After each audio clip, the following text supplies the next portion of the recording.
You're not going to wear that to the meet, are you? No, I'm looking for a black and yellow one. That'd be pretty sweet, though. That would actually be. Or just like a bunch of little Griffins. I tried to make one online, but it was like $300. It's not always all about soccer, even though that's the most fun part. Football is life, right? That's what they say on Ted Lasso. Oh, wait, are you muted? Yeah, there you go. So you don't really actually want to hear what I have to say. I want to rewind a little bit, Jake, to your history. You started at East Central University in your home state of Oklahoma.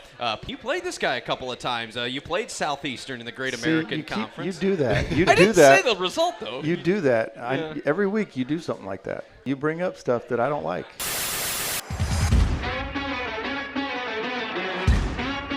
You're listening to the Griffon Sports Insider Podcast, live from Hi-Ho Bar and Grill in St. Joseph, Missouri. It's our live weekly chat with Missouri Western coaches and athletes. Here's your host for the Griffon Sports Insider Podcast, Tommy Rezach.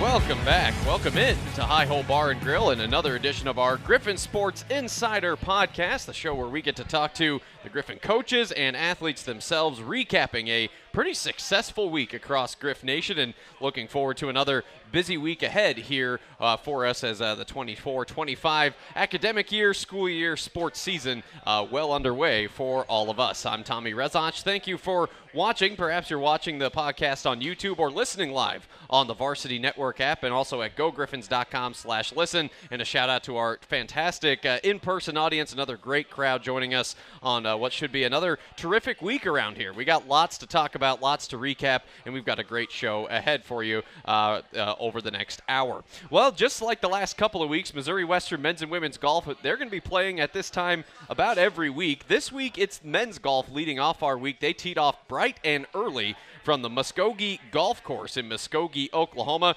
Griffon men's golf showing out pretty well right now. They're halfway through the first round. It's a 3-round event. And how about Missouri Western's Aiden Asby right now, tied for the lead at 3 under par, and he is through 10 holes. Aiden Asby joining us as a transfer from William Woods from last season, and Missouri Western's Jeff Johnston only a couple strokes back from him. Jeff is right now tied for 12th at 1 under par. Jeff through 11 holes. Missouri Western men's golf had a bit of a tough outing last week at the Mule in Warrensburg, so they're definitely looking to bounce back. They'll be competing today and tomorrow from Muskogee.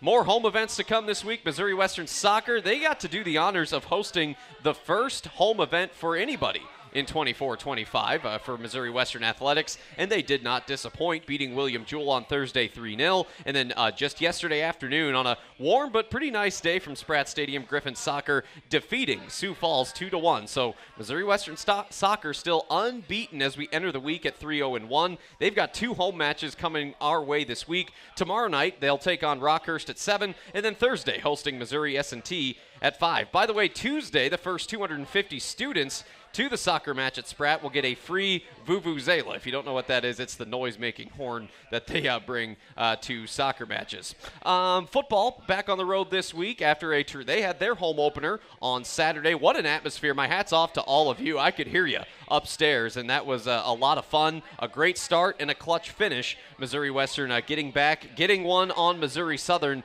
on Saturday night, 35-27. So many great things that happened in that game, really in all 3 phases, which we'll talk about with Tyler Fenwick. And senior receiver for Missouri Western football, Jake Berrey, will be joining us. Jake has caught a touchdown each of the last couple weeks. Figured it'd be good we talked to him. He's a second-year Griffon, transferred to us from East Central University in Oklahoma at the start of last season. Missouri Western cross country, they were idle this past weekend. They'll be back in action, back in the Cornhusker State, going to Lincoln on Saturday for the Woody Greeno Dirksen Cross Country Invitational. That's this Saturday morning at about 10 a.m. from the Mahoney Golf Course in Lincoln, Nebraska. Cody Ingold will talk to us about that. Missouri Western volleyball, how about that? How about those Griffins? Another long road trip and another pretty successful stint, playing 4 matches, winning 3 of them. 6 wins, 2 losses so far for volleyball. We'll talk about that with Jess Fye later on. Missouri Western volleyball, we're itching to watch them at home, and we'll get our chance not this week but next. This weekend, volleyball, they have to travel, but not as far, going to Bethany, Oklahoma, which is the campus of Southern Nazarene University, where Griffins, they'll play in the SNU UCO Invite. 3 matches between Friday and Saturday, taking on Southwestern Oklahoma State Friday at 11, Oklahoma Baptist Friday at 4, and then Southern Nazarene will play Missouri Western on Saturday morning at 10 o'clock. So 3 more out-of-conference matchups, but Central Region matchups for Missouri Western volleyball before they will officially get their home schedule started and their conference schedule started at home later on here in September. But those aren't the fall sports. They're not the only ones in action this weekend. Missouri Western Tennis will actually have the ITA Regionals this weekend in Edmond, Oklahoma. We wish them luck down there. And then Missouri Western Lacrosse, they'll be scrimmaging at home this weekend against Rockhurst, William Jewell, and Benedictine. So a couple of our spring sports getting some fall competition here this weekend. So we wish them and all of our Griffon athletes the best of luck as they head out on the road. So that's what we've got for you this week. It's a busy one. Again, men's golf right now competing in the NSU Men's Classic. Let me start that sentence over. Men's golf is currently competing in the NSU Men's Classic at the Muskogee Golf Course in Muskogee, Oklahoma. We told you Aiden Asby of Missouri Western tied for the lead. Missouri Western men's golf as a team right now sitting in third at 2 under par. They're about through the front 9 of the first round. So we continue to wish Griffon men's golf the best of luck. Women's golf idle this week. They'll be back in action next week at Kearney for the MIAA preview. All right, so that'll do it for our first segment. We're glad you're with us from Hi-Ho Bar and Grill, live online on the Griffon Sports Network, gogriffons.com/listen, and also on the Varsity Network app. Happy to have you along for the ride today. Let's take a break, and when we come back, we'll start it off as we always do. Cody Ingold's got another funky outfit on, so he'll come up here and he'll talk some cross-country with us in just a little bit to kick us off on the GSI podcast from Hi-Ho Bar and Grill on the Griffon Sports Network. Rolling on from Hi-Ho Bar and Grill, it's the Griffon Sports Insider Podcast. I'm Tommy Rezach, joined now by Missouri Western men's and women's cross-country head coach Cody Ingold.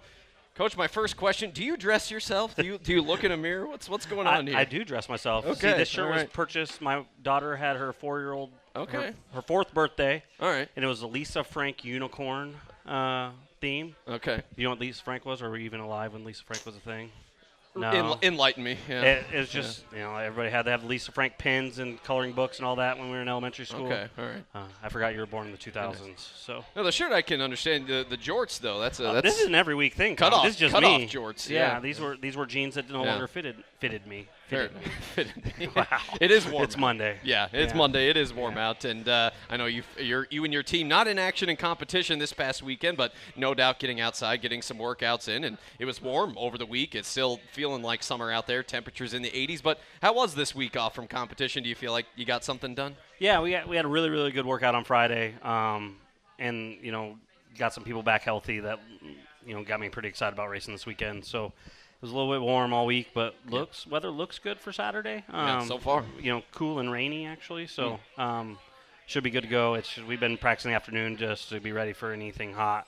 At one point I was going to transition to a meet on Friday, possibly in Joplin, but it's going to be 92 and sunny there, so I'm not going to do that. So, yeah, I'm excited. Yeah, it cools off a bit more gradual in southern Missouri than it does up here. And, where you're going, you're back to your home state in Lincoln. 77 degrees. They're calling for about a 50% chance of rain on that day. But, it'll be the Woody Greeno Dirksen Cross Country Invitational at the Mahoney Golf Course starting up on Saturday morning. I guess why add this meet? What are you looking for in this one? It's a very competitive meet. I mean, there's D1s, D2s, NAIs, JUCOs. Some of the best JUCO schools in the nation are there. So it's an opportunity to get in front of some of them. Northwest will be there. Kearney will be there. So some people we need to beat here in a month and a half. So I just want to get on it. I used to go a long time ago when it was at Pioneer Park. I think we talked about that. Yeah. It's since moved, and the course runs fast. And I haven't made it back since. So it was just one of those things. We raced in Joplin, I think, 3 times last year, and just want to get somewhere new. So, and we have kids from Nebraska, so it'll be good. It's a real course, which will get them ready for our course as well. So.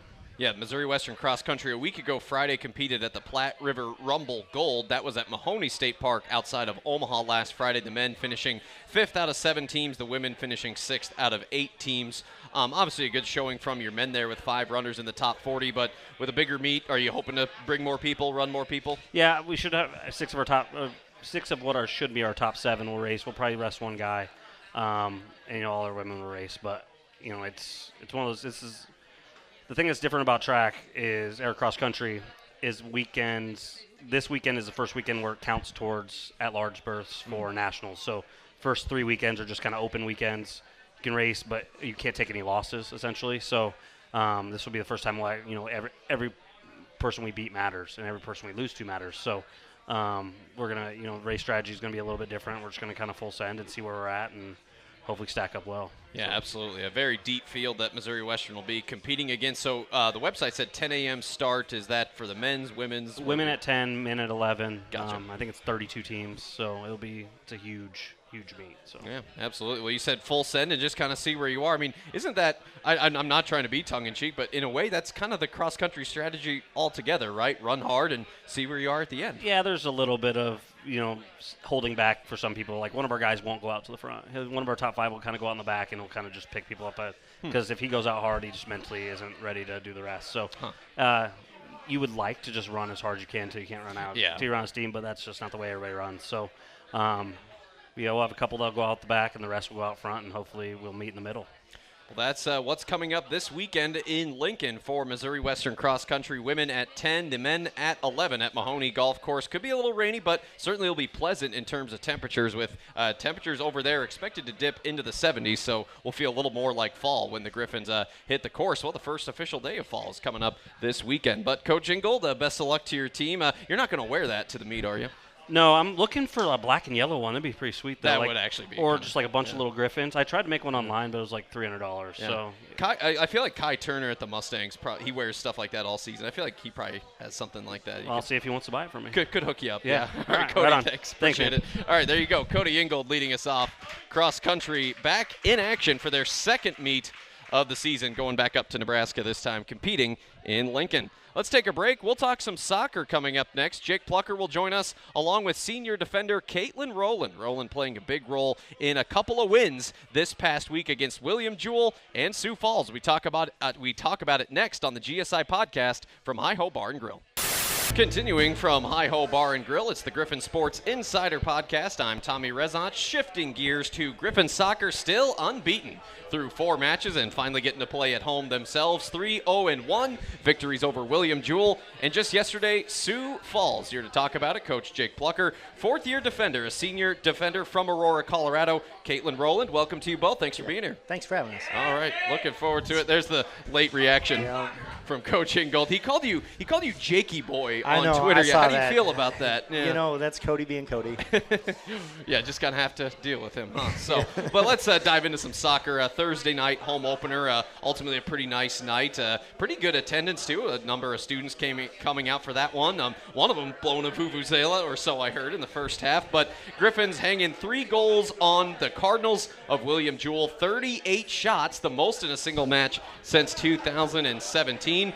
Starting with you, Coach, 3 different Griffins find the back of the net. Lauren Nyland, automatic on these PK opportunities. Just thoughts on a home opening victory? Yeah, it was nice that we were able to keep pressing. If you look at when the goals were scored and the timing of it all, I think at those moments, a lot of teams may kind of back off a little bit and kind of see things out. But, with our team and with our mindset, we were able to continue to push and press and get those goals. Yeah, Rachel Benavides scoring not her first collegiate goal, but her first in a Griffin uniform. Lauren Nyland, and then also Kendall Nisley finding the back of the net. And Katelynn, you've been on the pitch all 360 minutes so far this season, 90 minutes for every match. 8 shots on goal, 1 assist for you so far. Just your thoughts on the energy on Thursday night.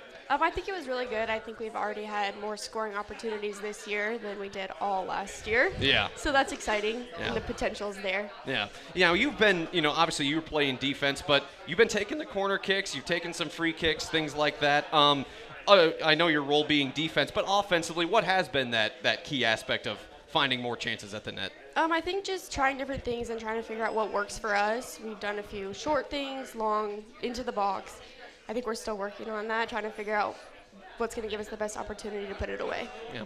Katelynn Rowland, joined by Jake Plocher, talking women's soccer, Griffon soccer on the Griffon Sports Insider Podcast. Moving ahead to Sunday, the Sioux Falls Cougars coming to town, a Central Region matchup here, and Missouri Western getting off to a quick start, getting a goal in the 20th minute. How about Nicoletta Fralick, her first career goal? The Griffins fire 26 total shots, 11 on goal. Sioux Falls able to punch in a goal in the 62nd minute, but fortunately, a penalty with 2 seconds to go until the half allowed Lauren Nyland to punch in a PK for the third time this year for the goal. So 2-0 at halftime. You hang on 2-1, kind of on the defensive there, Coach, for the last 25, 30 minutes. Credit Sioux Falls. They looked like a different team that second half than they did the first, but you found a way to win. I think you tweeted yesterday that this non-conference schedule you have, it's a grind, and so to come out on top of the victory can't be taken for granted. No, not at all. Again, having 4 games in that 8-9 day stretch is a tough ask. It was warm. It was a warm one yesterday. And I think the difference is last year's team, we probably would have tied or potentially have lost that match, and this year we were able to figure out a way to win and hold on to it. And we talked about even like that last game where even though there was only 20 seconds left or so, we were able to get into the box and get a PK with the 2 seconds left. So that determination to constantly try to apply pressure on the attack has helped us so far. Now, Katelynn, correct me if I'm wrong, but that first goal by Nicoletta, I think it was a corner by you that kind of set it up. Obviously, those corners, that's always so fascinating to me. It's almost like it's got to be placed perfectly, and if a few things line up your way, it ends great. So when you're lining up for that corner or any of them, what's going through your mind, and what's kind of the technique that goes into placing that perfectly? I kind of try and just pick out some of the players and see where they're lined up. I typically go for the back post, but sometimes it doesn't always work. On the goal yesterday, it went short and outside towards the 18. Kendall hit it perfectly to Nico for a one-time shot, and it ended up being put away, so that was cool. But I try and just find the players and where they're lined up and hit them. Yeah. Well, you were able to assist on a goal for Lauren Nyland in the season opener, I believe. Was that on a free kick or something like that? It was a free kick. Awesome. Okay. I guess my mental memory is better than I realized. But Katelynn, for you, again, being out there that whole time, we now got 4 matches in a week's time. We're getting ready to go tomorrow, and then we got S&T Thursday. I know, the Dr. Fears and the training staff take great care of you, but for you as players, I guess how you go about just taking care of your body and doing the right things to stay fresh for these matches coming up. I think it's kind of a personal thing. I mean, everyone needs to take care of their own body. Yeah. The coaching staff and the weight staff, they do a lot for us on their time, but it's also up to us to take care of our own bodies and go in on our own time to get treatment and do ice baths and things like that. And I think the girls have been doing really good at that. So I think it helps just staying on top of it before it catches up to you.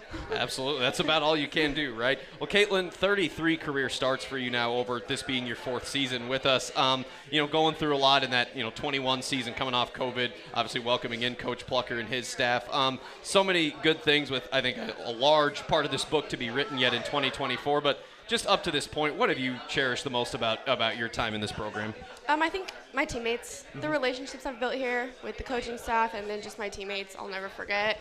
It's not always all about soccer, even though that's the most fun part. Yeah. But some of these relationships I've made will last my whole lifetime. Absolutely. Football is life, right? That's what they say on Ted Lasso. Let's talk about the matchups coming up this week. A couple of Great Lakes Valley Conference teams. Rockhurst, who's 2-2, they'll be here on Tuesday night, 7 o'clock. Missouri S&T, the Miners, on Thursday. Now S&T, record of 1-2. Now Rockhurst, they own wins over Sioux Falls and Fort Hays State, and S&T coming off a win. They beat Lincoln in a conference match on Sunday 2-1. I guess for you, Coach Plocher, how much have you been able to kind of scout these two? Yeah, we've played Rockhurst in the past, whether it be in the spring or even the fall, and they've been close contested matchups. So, we're looking forward to it. They're going to be athletic. They're going to, really kind of press and push the tempo. So, our ladies, I know will show up and be ready. Again, we talked about being smart and mindful of how we approach it, being in this stretch. But if you look even, Katelynn's been able to help with that. Our back line, we want our defense getting up into the attack and helping out a lot. And when Nico even scored, she was kind of shocked. She didn't know what to do or how to celebrate because she didn't realize that actually happened.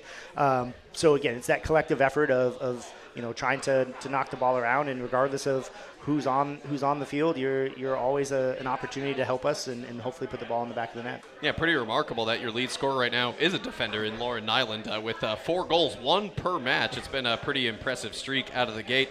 Katelynn, I guess for you in closing, what are you hoping to achieve? What are you looking for here in these matches this week?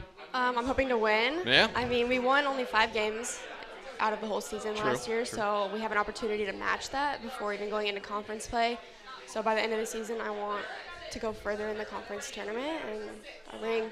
Yeah, that's everyone chasing those same goals, and this Missouri Western team showing the capability of getting there early on, 3-0-1. So matches against Rockhurst Tuesday, S&T Thursday, and then the conference opener will be a week from this Wednesday the 25th at home against Northwest. So what a way to open the MIAA slate. But for now, Griffin's looking to remain unbeaten. Rockhurst on Tuesday at 7, S&T Thursday at 5. The first 250 students get a free vuvuzela on Tuesday night. So get there early, be loud, and support the Griffs. Katelynn, Coach Plocher, thank you. Good luck. We'll see you down there. Appreciate it. All right, thanks, guys. There you go. Katelynn, Rowland, Jake Plocher joining us on this portion of the GSI podcast. Griffin Soccer still unbeaten. Go out and watch. Had a chance to watch them broadcast on Thursday and Sunday, and man, it's a heck of a lot of fun. Even if you don't know the most about soccer, this is a fun group to go and watch play. Let's take a break. We'll talk volleyball next. Coach Jessica Fye will join us as Missouri Western, fresh off of another road trip. This time they went to Grand Valley State in Allendale, Michigan, and played 4 matches, which we'll talk about, and they have another road trip this weekend. That's next. It's the GSI podcast from Hi-Ho Bar and Grill. Continuing from Hi-Ho Bar and Grill, it's the Griffon Sports Insider Podcast. On a Monday, I'm Tommy Rezach, talking Griffon volleyball now with the head coach of Missouri Western, Jessica Fye. 6 wins, 2 losses, 4 more matches played this past weekend on the campus of Grand Valley State in Allendale, Michigan. A straight set sweep over Saginaw Valley State on Friday. Grand Valley, the host, they're 19th in the country. They did beat the Griffins in 3 competitive sets, but then Western with 2 more matches on Saturday, getting going fairly early in the day, sweeping Davenport and beating Tiffin University of Ohio in 4 sets on Saturday afternoon. Coach Fye, welcome. I know, in some ways you're probably not completely satisfied with the whole weekend, but to take 3 of 4, far from home again, seeing some really good competition there in Grand Valley, just lots of volleyball played there, but just how would you sum up the weekend in general? Oh, wait, are you muted? Yeah, there you go. So you don't really actually want to hear what I have to say. No. I think we love to hear you, but go ahead. Transparency. I don't know. I'm not thrilled about our weekend, You Tommy. told me you were fired up. Yeah, I'm a little fired up about it. I'm not thrilled about it. Obviously I'm grateful we pulled out 3 of the 4. I just didn't think we competed as well this weekend as we did the previous weekend. I didn't think that our team prepared particularly well last week. I think that they kind of let up a little bit. And I was just a little disappointed. I thought we left a lot of points on the table, a lot of opportunities on the table over the weekend. We saw some really great things. Like Lily had a fantastic weekend. She was super efficient for us in the middle. She blocked the ball really well. And so she was definitely a bright spot for us. We finally got Taylor Russell firing away again like she did last year, so that was good to see. But yeah, I was hoping to kind of build off the first weekend, and I thought we took a couple steps back. This in no means an excuse, but when you're traveling as far as you guys are in consecutive weeks, does fatigue factor into that process at all? Or? Yeah, it was a long trip. It was about a 10-hour drive up there. Drove. Okay. It was far. We flew the first weekend, so I really don't think that it was that bad. But no. It was far. It was long on a bus. We practiced that Thursday night when we got up there, kind of got some bus legs out from underneath of us. That first set against Saginaw, it was rusty. 27-25, I think it was, right? Yeah, I think it was 25-20 or something. Yeah, like it was tough. It was, and then finally we turned it on. I think we beat them like 10-11 the next set. Yep. So definitely took us some time to get off and get going. But yeah, you can say bus is a little tough, but shouldn't be that tough. Yeah, 20 hours round trip in about a 4-day span. But yeah, Saginaw, you beat them in set 2 and 3, 25-9, 25-11, a match where the Griffins are hitting 322.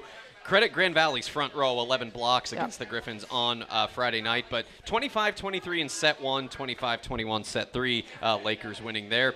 Get Davenport, the first one on Saturday. Griffins doling out 9 ace serves. Holly Helt, Lily Kurz with 11 kills. And then Saturday afternoon, the 4-match win against Tiffin, which wrapped up shortly before football started. The Griffins winning sets 3 and 4, 25-13, 25-18 after Tiffin had taken the second. Lily Kurz, Emma Salker, each with 12 kills. Taylor Russell had 11. 44 assists by Nessa Johnson. How about 80 digs against Tiffin? I mean, that feels high for one match, right, in 4 sets. That's a pretty good number. Yeah, and so we switched some things around that game. Okay. We put our libero and middle back just because we felt, we had some sickness over the weekend. A couple kids that were playing middle back just weren't moving as well. Middle back's a lot of ground to cover, so we put our libero back there, and she definitely took care of it and definitely aided in that number. So she did a great job for us. She probably had, 20-plus, I'm assuming, in that game. Yeah. What'd she have? 22. 22. Yeah. Okay. Yeah. That's really awesome. And this team has become a great serving team. 63 aces right now. That's number 1 in the league. Holly Helt with 20. What's been the key to serving better out of the gate this year? In our spring season, we did a ton of serving reps. I thought we served okay last year, but we were not near as competitive. So we just really it took a lot of time in that, and I think that they're more confident in their serves. Like I was actually dissecting our stats, and we have just as many. We have half the amount of aces now that we did in our entire season last year. Wow. So we're definitely going to surpass the amount of aces we had, but we're even playing good teams so far, and where our ace count's still really high. So I think that's a big factor in our success is we're able to serve the ball really tough. You want to serve the ball really tough against great teams, just to keep them out of system to make our lives a little bit easier so they can't pound it down our throats as much. Yeah, 8 matches down, 3 matches against nationally ranked opponents. One of them a win, a sweep against Regis last weekend. So the Griffins certainly battle-tested as they go into this weekend, which is the Southern Nazarene Central Oklahoma Invite. Friday, Saturday, 3 total matches in the home of the Crimson Storm, Bethany, Oklahoma. Some of us were just there in March for the NCAA tournament in women's basketball. But you'll play Southwestern Oklahoma State Friday at 11, Oklahoma Baptist Friday at 4, Southern Nazarene the host on Saturday at 10 a.m. Now, worth noting that these teams, they've been up and down out of the gate. SWOSU at 3-3, Oklahoma Baptist at 4-4, but they beat Oklahoma, literally the Sooners, in an exhibition earlier this year. And then Southern Nazarene 2-6, but they own a win against Missouri Southern in 5 sets from earlier this season. Regional competition, Great American Conference flavor there. Got a few days here to scout and prepare, and not quite as far, right? About 5 hours to Bethany. Yeah, a little bit easier. Yeah, so with this fired-up mentality that you have and your team hopefully has, just what do you hope to achieve in the week of practice ahead? Yeah, I mean, we were so high error. I mean, Andy Carter, who has admitted to me personally that he doesn't know a lot about volleyball, just asked me, it seemed like we had a lot of attack errors this weekend.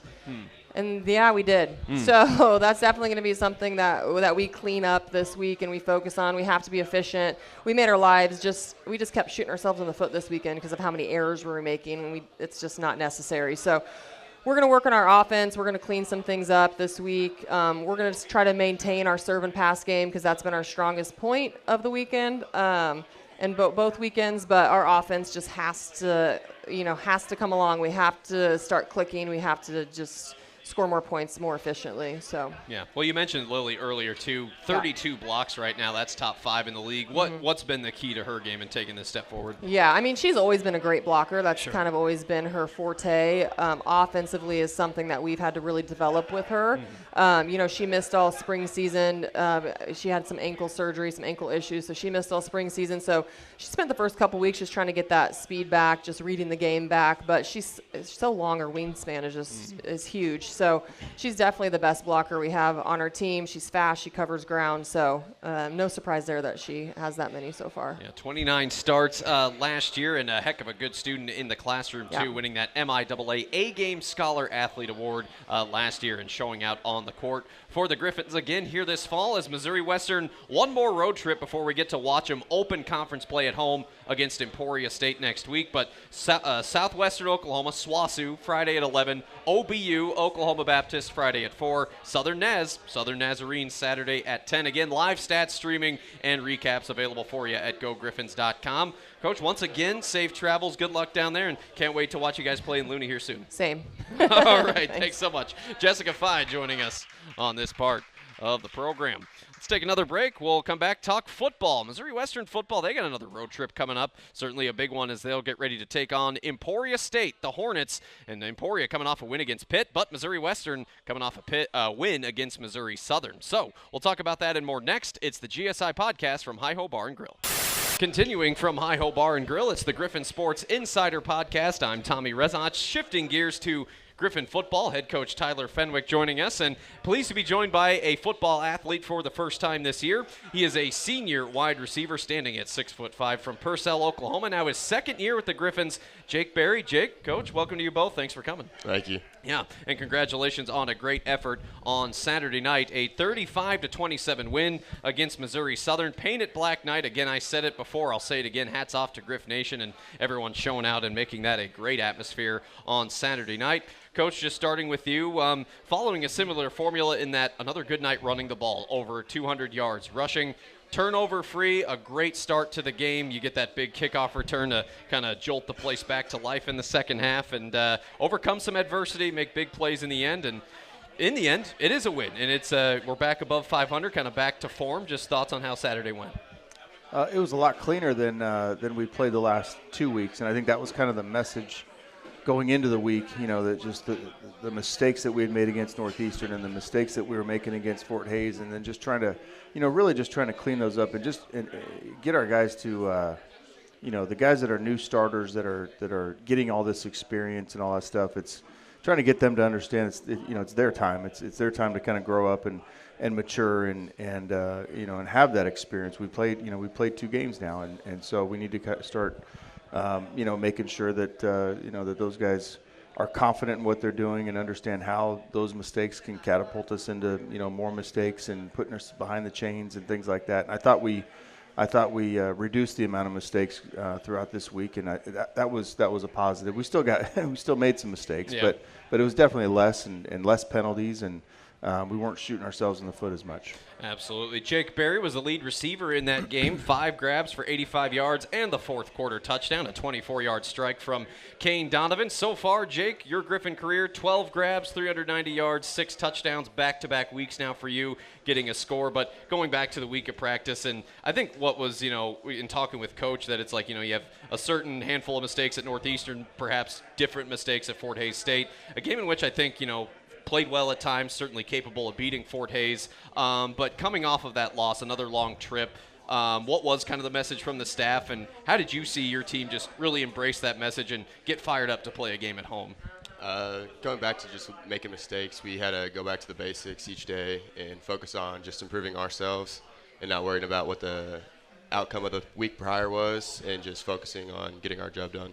Absolutely. Well, jumping into some of the things from this game and staying with you, Jake, and Coach, your quarterback just on point, 17 of 18, which, by the way, 94% completion rate for Kane Donovan the other night. The live stats, we were having trouble with him during the game, and I turned to Kyle, and I was like, I don't know if Kane's thrown an incompletion. Turns out he only threw one, so that certainly makes it a little easier. But Jake, from your standpoint, just getting to work with Kane and these quarterbacks and to have him be as on point as he was, as confident as he was, seemed like the offense just had an extra pep getting that first strike. And that first half, you guys are clicking. I guess just what was your vantage point from the huddle and what was working early on?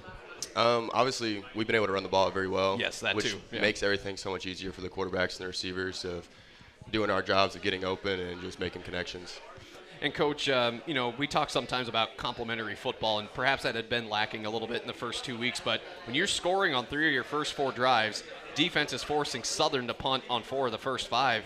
And, again, those first 2 quarters getting out to that 14-0 lead, something, again, that hasn't quite happened yet this year. How much did that kind of energize the sideline and maybe set the tone for the night? Yeah, I felt like things were clicking. I thought we were balanced. Obviously, I thought Kane was very well prepared. I thought yes. he went into the game prepared. He knew what he was looking for. I think he kind of slowed some things down, just in his own brain, and just kind of relaxed and just took what they gave us, which is what we've been asking him to do.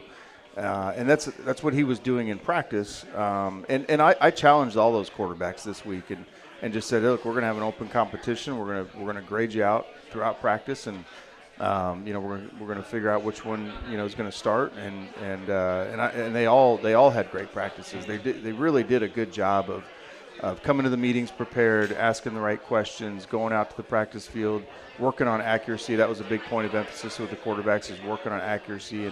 And then so that when you get into the game, and now you can have completions and balance the run game out, and keep people from loading the box on Brandon Hall, and now you keep get him out in space, and so that's what our offense really needs to be. We need to be a balanced offense. We need to be able to, if they want to load the box and they want to take care of and load up on Brandon, then the quarterback needs to be able to get the ball out to these guys out on the perimeter and let them do their thing with the one-on-one matchups, and vice versa. So that it was a little bit more of that, and so we kind of felt like just you could see throughout the course of the the game, at least the first half, we were just a lot more spitting the ball out and get it to the athletes, and B-Hall up the middle, and it felt cleaner. Yeah, certainly fun to watch. We got into a rhythm.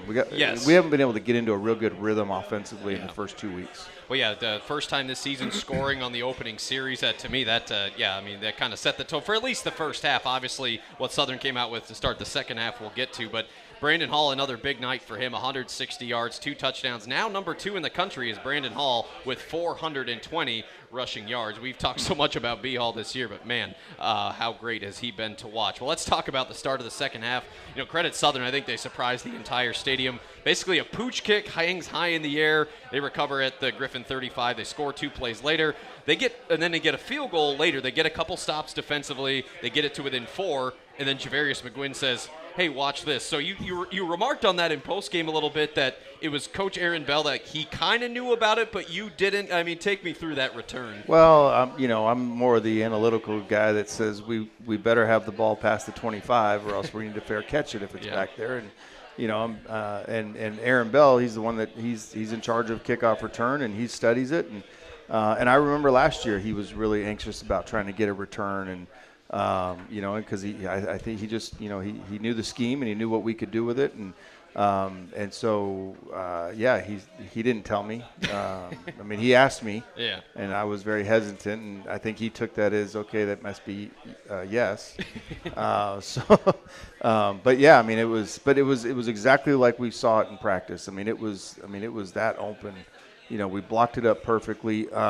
Brandon Tryon came through there and actually got the block. The off returner got a block that kind of really hit it clean, and then Javarius he's got wheels, so he can go, and their kicker didn't have a chance of catching him. Well, Dr. Fears was talking to us in training camp in the fall. He was talking about speed and what was impressing him. He said Javarius McGuinn was like running and topping out and testing at like 22 miles an hour in terms of running speed. I mean, that's crazy. He hit the hole so hard through the middle. By the time he got outside, the only guy between him was the kicker, who did not have a good angle on him. And the rest is history. So good for JV, a fourth-year player, to get his first collegiate touchdown. But coming back to you, Jake, Southern did not go quietly. They punch in that touchdown. 4-point game. Now they come out with an onside. Credit to the other Jake Leader, for making a great play on the onside, picking that up at midfield. Kind of an odd drive. We get gifted a penalty. We're at the 35. It's like 1 step forward, 2 step back. It was either second or third and long, and I look up, Kane throws, you're wide open back of the end zone. Talk me through that scoring play and just what you were seeing to be able to put your team up 11 in the fourth quarter. Yeah, so we called the play, and I'm sitting on the sideline, or on the left side. I see that the safety comes shooting down, and I just start running straight up the middle, just hoping Kane sees me. And looking back on it on film, we actually had, I think, 3 or 4 other guys open as well, and so just knew it was a good play call and able to execute. Yeah. I want to rewind a little bit, Jake, to your history. You started at East Central University in your home state of Oklahoma, played in Ada, redshirted 2019. You go through the COVID season, and you played this guy a couple of times. You played Southeastern in the Great American Conference. You do that. I didn't say the result, though. You do that. Every week you do something like that. I thought I was being good last week. No, you bring up stuff that I don't like. It's not cool. I'm sorry. But you did get to see Jake, and you played against each other. You transfer here in 2023, so – but regardless of whatever the result was between East Central and Southeastern, what made it What went into your decision to join Coach Fenwick up here? Coming into it, I was talking to Coach Ace. I was able to actually play with him at my old school, and so he was like my connection to get up here. And then just getting on campus and talking to the coaches, talking about football, figuring everything out. Obviously, campus and the facilities are like top tier here, and it just felt like home. Yeah. Coach Fenwick, what were you able to learn, maybe not necessarily from the games, but just watching Jake on film? Obviously, the height and the build and the ability speaks for itself, but once you got to know him and got him on campus and making an impact right away last year, I mean, what can you say about bringing Jake into the fold here? Yeah, well, we've always had a guy that's got length in the offense ever since Andrew Mead, back in the day in 07, 08, 09, and so when I was at S&T, we had a guy that was a 6'4" guy that could go up and get it and be a mismatch guy. When we were at Southeastern, we had another kid that was a 6'4" guy. So we've always had that in the offense, just to be able to kind of match up with a smaller corner if we can. So, and then obviously him being at East Central and seeing him play, and then kind of going back and watching some of the stuff, and it just. And then with Coach Ventura, Ace Ventura, just having the connection with him, and we just felt like it would be a good fit, and so he's been a matchup problem, for people. I mean, I think we had some things in the last year, Kearney, the Kearney game, we were able to go one-on-one and throw it up to him and get a big play and get us the lead, and and then I think being here since he's been here, I think he's become faster and he's become stronger, and just a better all-around receiver for us. See, usually when I put my foot in it with you, I kind of know I'm going in. But that time, I was like, dang it. Yeah, I'm going to stop answering questions. I still hurt his feelings. Yeah. Oh, goodness gracious. I'll try to be better. Going into week 4, I got to get it together here. Let's talk about week 4, back on the road. And this is a big one. It's why we, simultaneously love and hate the MIAA. Every game, so tough, so important. Emporia State, now 3-0. They and Kearney are the only unbeaten left in the league. It was a wild night on Saturday. Central Oklahoma beats Central Missouri, and Emporia goes into Pitt and wins 24-21. So looking at them so far this year defensively, kind of like last year, really good defensive backfield, similar to Missouri Western. They've picked off 7 passes. You may have heard Mike Gundy's son, Gunnar Gundy, plays at Emporia State, spent 3 years with the Cowboys in Stillwater, and has taken over the starting role there. 7 touchdowns, 760 yards, 65% completion rate. He can run, too, 146 yards, so definitely lives up to the name Gunnar. Pretty talented athlete there. Tyler Common, their veteran receiver, back. And then wins over Washburn and Angelo State to open the season, and Washburn almost beat Colorado School of Mines on Saturday. They're proven to be better. Angelo, of course, played Fort Hays State, so they've been tested out of the gate, and like Hays, lots of guys back. 10 starters on offense, 7 on defense. And like Missouri Western, Emporia went to a bowl game, the Heritage Bowl, in December, just missing out on the playoffs. Threw a lot at you there. Coach Garen Higgins does a great job there. As always, a pretty good atmosphere at Welch Stadium. And we know what happened last year. That was pandemonium, a great game. But last year is last year. How do you beat Emporia this year? Yeah, well, I mean, we're going to have to that's what we're doing today, is putting together a game plan and trying to figure out what our matchups look like, and who are their new starters, and what's Gundy all about? What can he do? What does he do well?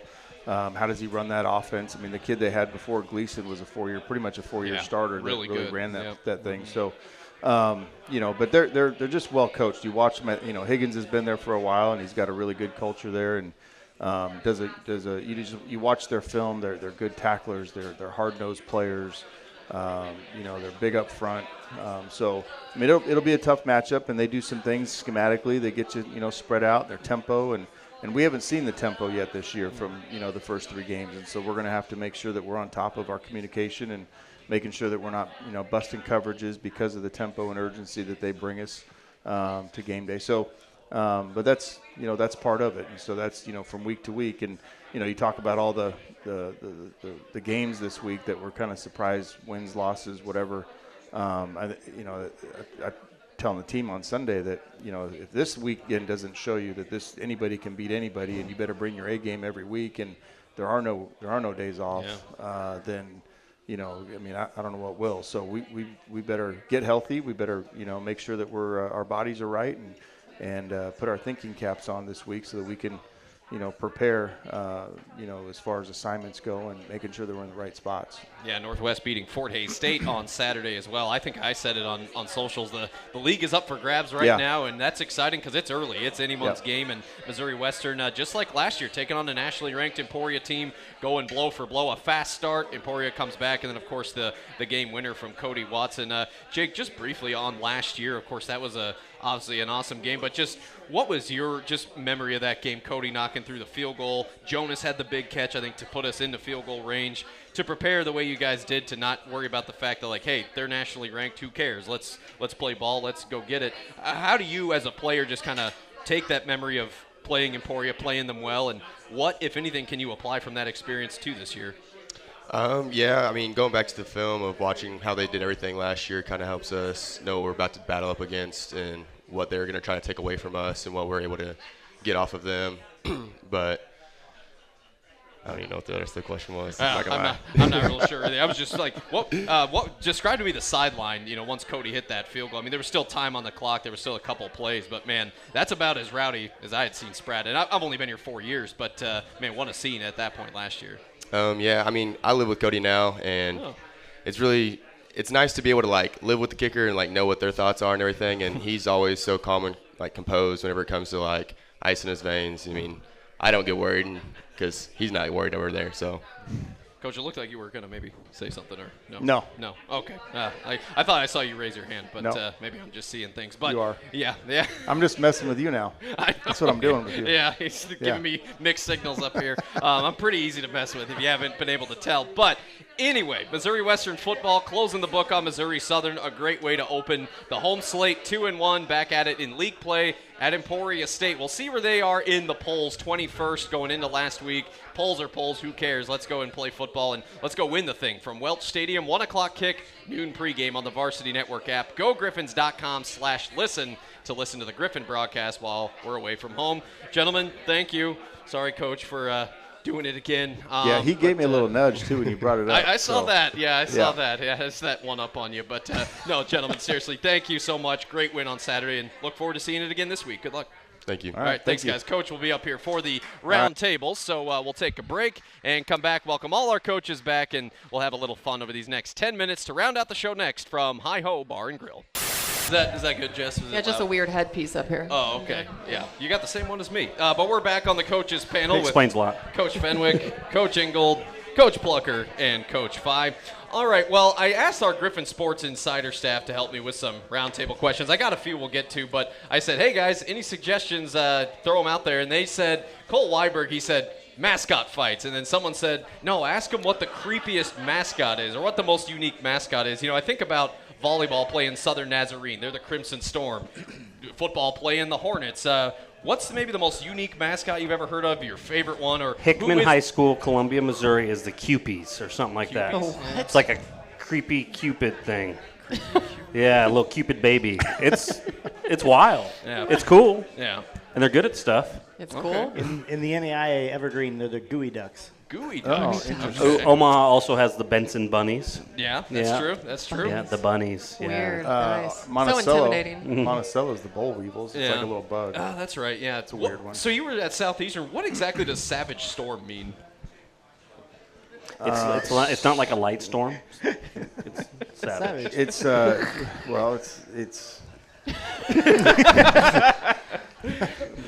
they used to be the Savages. Oh, okay. And so then they had to change the name of the Savages, and there's tornadoes in Oklahoma. Right. So I guess they combined the two. Storm. So now So it's if not they an had a Indian, mascot, what, like a person walking around, what would it be? It's a bison. Or a buffalo. Yeah. Okay. Okay.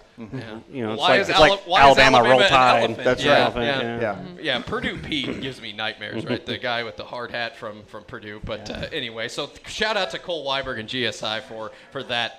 Talked about soccer earlier, Coach Plucker. The Vuvuzela giveaway, first 250 students to the match this Tuesday, getting them. Now, doing some research, they banned those. FIFA banned Vuvuzelas after the 2010 World Cup. Considered popular, though still beloved by soccer fans. So those aside, whether you were a coach or a spectator, what was maybe the loudest, most annoying thing you've seen someone bring to a game? Maybe it's an umbrella blocking a view. Maybe it was a noisemaker that wasn't allowed. Anything come to mind there?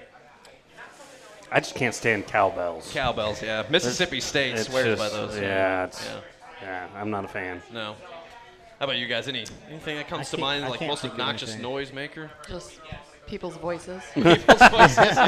Oh, they talk today. I mean, the thunder sticks, those could be pretty loud as well. Personally, I'm not a fan of those myself. Yeah, Coach Fenwick. Student section at Fort Hayes.